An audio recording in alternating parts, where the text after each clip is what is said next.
Olá, boa noite. Eu sou a aluna Maria Eduarda de Oliveira Brito e eu faço História na Universidade Veiga de Almeida e agora estarei apresentando a minha avaliação 2 pela faculdade. A avaliação pediu para que eu relacionasse dois textos, um da primeira parte e o outro da segunda parte. Então eu vou estar relacionando o texto 1 e o texto 10. O texto 1 da primeira parte e o texto 10 da segunda parte. Quando eu analisei os dois textos e comecei a relacioná-los, eu percebi muito que o texto 2 ele justificava o primeiro texto. O primeiro texto ele foca muito na aprendizagem do aluno e não no ensino. E isso é muito importante porque muitas das vezes o ensino ele tem uma avaliação que muitas das vezes a nota ela acaba representando o aluno, sendo que essa nota ela não diz tudo sobre o aluno, porque o aluno ele não é uma nota em si representada e a aprendizagem ela vai muito além disso. Então o primeiro texto ele fala muito sobre a aprendizagem do aluno e como e faz com que como um aluno ele pode garantir o sucesso. No caso, o que seria esse sucesso, né? O sucesso seria literalmente o aluno tirar todas as notas boas, ficar com um boletim excelente, ou o sucesso seria o aluno aprender tudo e trazer isso de forma muito positiva para a sua vida. E muitas das vezes, porque tem muitos alunos que não adquirem o sucesso, às vezes não têm as notas boas e muitas das vezes não conseguem, por exemplo, entender, muitas das vezes não estão focados, muitas das vezes não conseguem estudar. E no caso, o que seria essa falta de...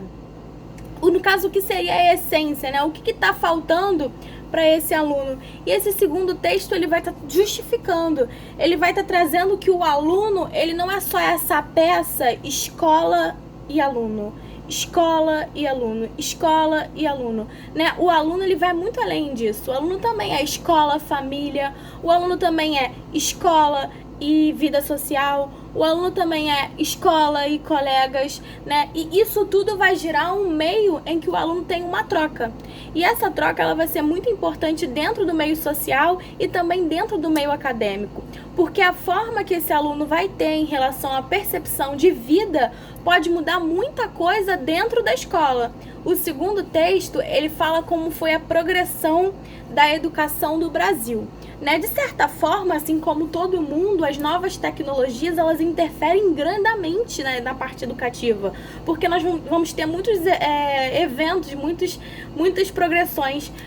Por exemplo, há 100 anos atrás, em uma sala de aula, você não encontrava um data show, né? E qual a importância de você ter um data show? Um data show ele vai dinamizar a sua aula, ele vai trazer talvez a atenção de alguns alunos que tenham a percepção a vídeos, a documentários, a imagens, a slides, né?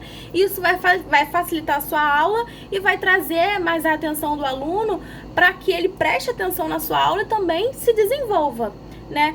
E essas novas tecnologias, elas possibilitam isso. Então, essa progressão em relação à tecnologia, também em relação ao ensino, em relação a novas pesquisas, novos pensadores que pensam também socialmente em relação ao aluno, né? Antigamente, a gente tinha uma educação muito tradicional. O que seria essa educação tradicional? Quadro, aluno, dever, aluno e esse tipo de educação. Só que a partir de um tempo, a partir de uma certa geração, a partir do momento em que você traz essas novas tecnologias, isso passa a não funcionar mais. O que isso significa?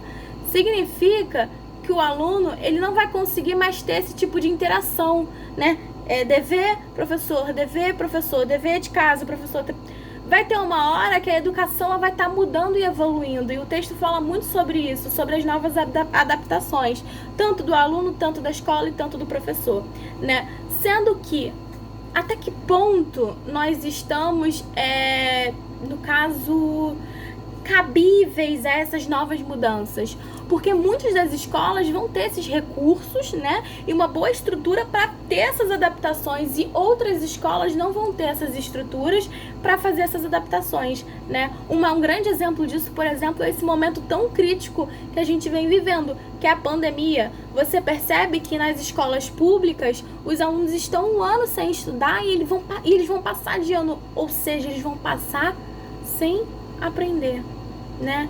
Porque a nota, ela não é muito representativa nessas situações. A nota, ela se torna algo muito inferior. Porque a grande pergunta é, eles vão passar sem estudar, sem entender, né? Enquanto os alunos da faculdade, das escolas particulares estão tendo aulas remotas desde o início da pandemia, 15 dias após esse ensino ser aprovado, esse ensino híbrido, né? Esse ensino à distância, nesse novo momento em que a gente está vivendo. Tiveram ensinos remotos, né? Muitas das escolas já estão se programando para o próximo ano para poder, por exemplo, fazer rodízios e receber esses alunos nas escolas com mais segurança e proteção, né? Escolas com esquemas de virtualização, de vídeos que possam garantir uma boa educação e de qualidade para o aluno que está do outro lado, né? Para o aluno que está na sua casa estudando, porque nesse momento é muito importante a gente estudar, fazer com que eles aprendam, mas também dê um suporte emocional, porque muitos dos alunos perderam pessoas muito próximas e etc. Então essas condições entre escolas fala justamente sobre o que o segundo texto diz. Muitas coisas progrediram em relação à educação, mas muitas coisas ainda continuam na mesma base, muitas coisas ainda precisam ser transformadas. E uma delas é como essa educação vai chegar a todos da mesma forma e de qualidade. Isso também é debatido, isso também é permitido em relação ao nosso questionamento, né? Até quando? E o primeiro texto, ele fala sobre essa parte social. Fala que o desenvolvimento do aluno, justamente pelo aluno não ser essa coisa de escola, só de escola e aluno, o aluno tem toda uma base, o aluno tem toda uma vida, o aluno tem toda uma parte individual na qual ele está vivendo. Então é importante que o professor também entenda o que esse aluno está passando. Muitas das vezes é um aluno que chega cansado nas aulas de 9 horas da noite. Um aluno que chega cansado porque o aluno ele teve que trabalhar o dia inteiro. Ele teve que trabalhar o dia inteiro para sustentar uma casa, né? Na família dele, ele não conhece nenhuma pessoa que mudou sua vida através dos estudos. Ele não conhece uma pessoa que talvez tenha uma boa profissão, um bom emprego, por ter estudado, né? E muitas das vezes ele chega cansado, o que eu tô fazendo aqui, né? O meu emprego já tenho, então eu tenho que investir nisso. Ele não vai ter a escola como prioridade. E é nesse momento que o professor ele precisa intervir, né? O professor ele precisa trazer uma expectativa a esse aluno. Qual a importância do mediador nesse momento, né? E por isso que eu acho que a história ela é tão interessante ao ponto de vista daqueles que a gente pode transformar. Porque a história ela faz com que os alunos identifiquem, né? Com que eles percebam por que eu tenho que trabalhar e muitos de outros alunos, por exemplo, têm uma internet boa em casa, tem uma boa escola onde tem água, tem professor, não tem greve. Eu não preciso trabalhar porque na outra escola, por exemplo, o outro aluno viu seu pai sendo médico através dos estudos, né? Então essa parte social ela movimenta. Esse aluno que chega cansado na sala de aula, ele vai dormir muitas das vezes. Ou ele não vai prestar atenção porque ele está cansado, ele trabalhou o dia inteiro, né? E onde que está esse desenvolvimento desse aluno, né? E eu como professora, o que eu posso fazer para que esse aluno desenvolva, né? O principal desafio do professor é que muitas das vezes não somos só professores, né? Somos incentivadores, somos família, somos amigos, somos centros de opiniões.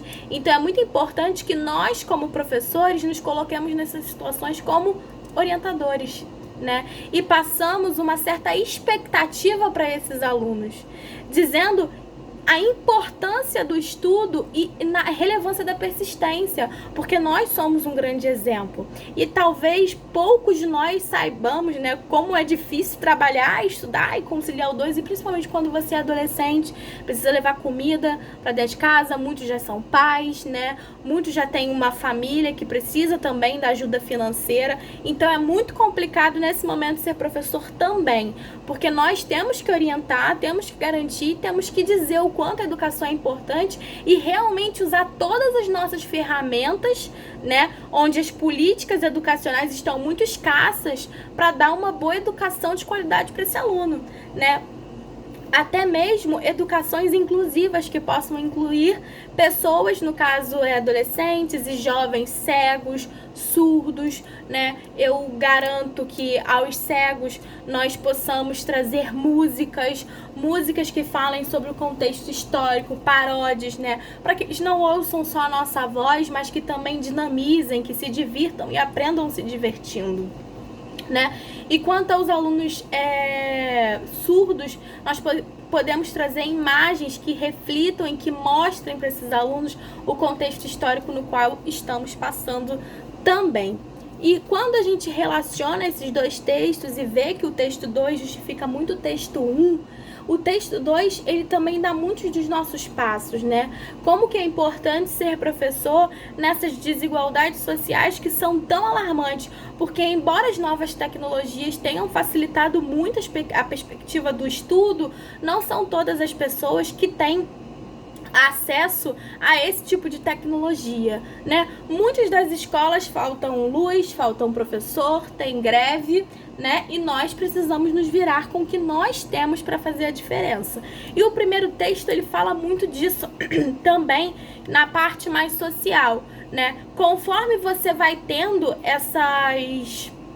esses problemas em relação à estrutura, nós também temos problemas familiares no quais precisamos abordar esse aluno. Muitos alunos também vão ter dificuldade de aprendizado e é importante a gente, como professor, observar onde esse aluno tem essa dificuldade e percebemos talvez a qualidade nesse momento. Se ele é ruim em algo, ele pode ser muito bom em outra. Por exemplo, ele é ruim em copiar o dever e entender com resumos, com textos, porque ele talvez não goste de ler, talvez ele não goste de no caso, ler textos muito grandes, enfim. A gente pode estar trabalhando com mapas mentais, né, que ajudam na autonomia desse aluno, que ajuda também na criatividade, que ajuda no melhor entendimento. Podemos estar trazendo vídeos que chamem a atenção desses alunos, podemos estar trazendo imagens que mostrem como era a realidade naquele momento. Isso também desperta a atenção dos alunos e faz com que eles tenham uma amplitude, uma visão ampla, no caso, de tudo que está acontecendo naquele momento em que a gente realmente quer passar. Então, os textos, eles falam muito sobre isso, de você entender que para ser professor, você não precisa focar no ensino, né? Não precisa aplicar um ensino, você precisa garantir o aprendizado, né? E existem muitas coisas que podem interferir no aprendizado, que são problemas estruturais e políticos e são problemas emocionais também, o que cada aluno vai vivenciar dentro de casa. E por isso que é tão importante você ter a ajuda de também outros auxiliares, como coordenadores, como pedagogos, na ajuda para conseguir lutar por uma educação mais justa para esse aluno. O texto 1, ele vai falar muito sobre isso, sobre como é importante o aprendizado e como o professor, ele é importante nesse processo, né? Intervindo e garantindo sempre aonde ele pode estar auxiliando e melhorando na autonomia da criança, do adolescente, do jovem, na forma que ele talvez vá evoluir academicamente falando, né? E em outras condições também no texto 2, nessa progressão de como as tecnologias elas vêm influenciando dentro da sala de aula, como a educação mudou muito em relação a pensadores, em relação a professor. Hoje o professor talvez ele tenha um pouco mais de liberdade para expressar o seu pensamento e ajudar assim a mudar muitas coisas, né? Porque hoje nós temos um espaço maior para garantir muitas coisas, principalmente a se envolver emocionalmente com o problema do aluno. Né? Não podemos resolver nem sempre, mas uma conversa, né? Prestar mais atenção. Hoje em dia, as ideologias elas estão muito firmes na sociedade, então é preciso também observar, né, em relação a como o aluno se porta dentro de sala de aula, e é importante estar por parte de tudo, principalmente dessas novas gerações. E também estar por parte de como podemos melhorar aos alunos que têm dificuldade, aos alunos que precisam de inclusão. É importante que saibamos o nosso papel e que possamos utilizar de verdade o nosso papel para transformar vidas através da educação. E assim eu encerro o meu trabalho.